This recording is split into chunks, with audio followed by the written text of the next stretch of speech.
Iggy Peck, Architect by Andrea Beatty.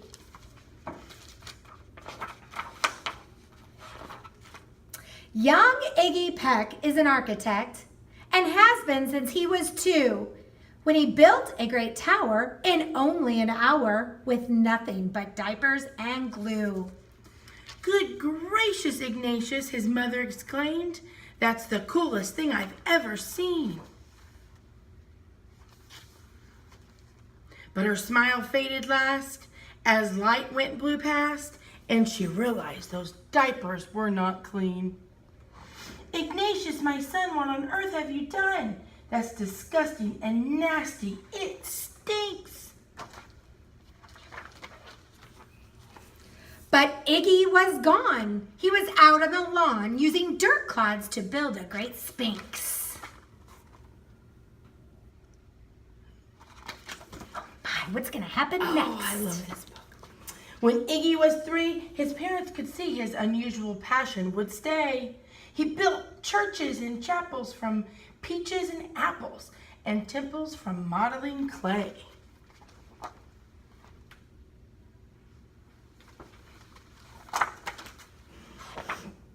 At dinner one night, to his father's delight, Iggy got a bright gleam in his eye, and out on the porch built a St. Louis arch from pancakes and coconut pie.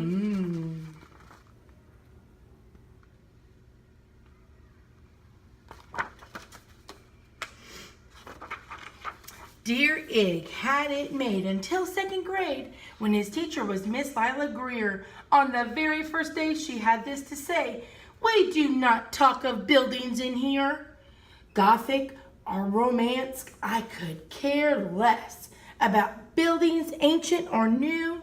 She said in her lecture about architecture that it had no place in grade 2.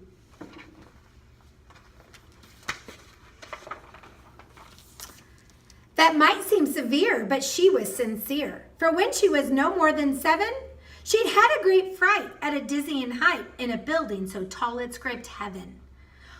On an architect's tour of the 95th floor, young Lila got lost from the group.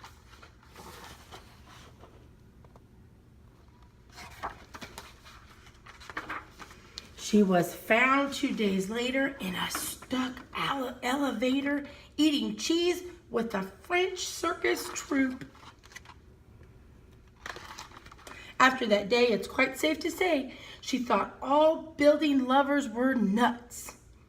As a teacher, she taught that above all, one ought to avoid them. No ifs, ands, or buts.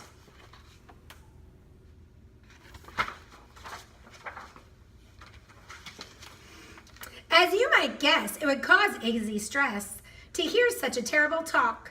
But he didn't hear. He sat in the rear while building a castle of chalk.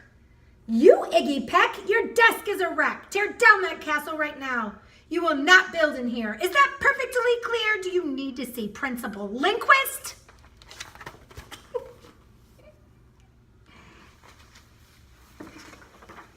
"No, ma'am," Iggy said. He lowered his head, and his heart sank down to the floor. With no chance to build, his interest was killed. Now 2nd grade was a complete bore.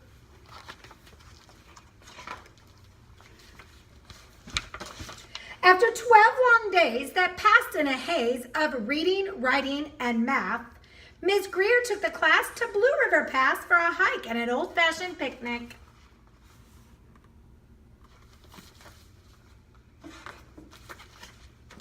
They crossed an old trestle to a small island nestled in the heart of a burbling stream.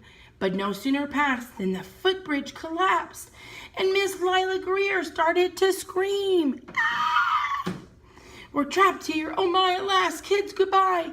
Her eyeballs rolled back in her head. She dropped to the ground with a vague, groaning sound. Luckily, she fainted, but not dead. The class was amazed. They stood there quite dazed, uncertain of what they should do. But one bright young man was off hatching a plan, which started with Miss Lila's shoe.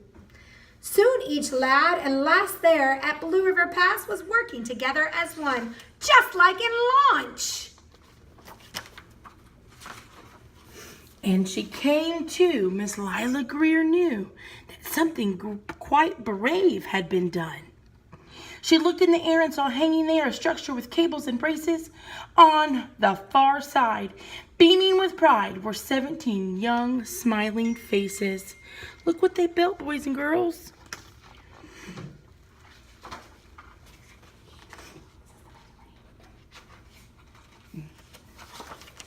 Boots, tree roots, and strings, fruit roll-ups and things, some of which one should not mention, were stretched ridge to ridge in a glorious bridge dangling from shoestring suspensions.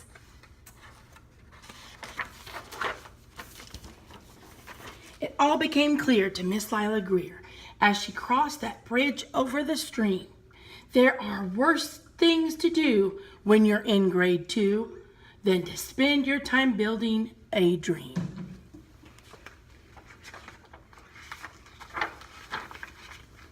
Now every week at Blue River Creek Elementary and 2nd grade, all the school kids can hear along with Miss Greer how the world's greatest buildings were made. The weekly guest speaker in t-shirts and sneakers talks of buildings from Rome to Quebec. Of course, he's the guy who builds towers from pie, that brilliant young man, Iggy Peck. We are going to do something fun to be continued.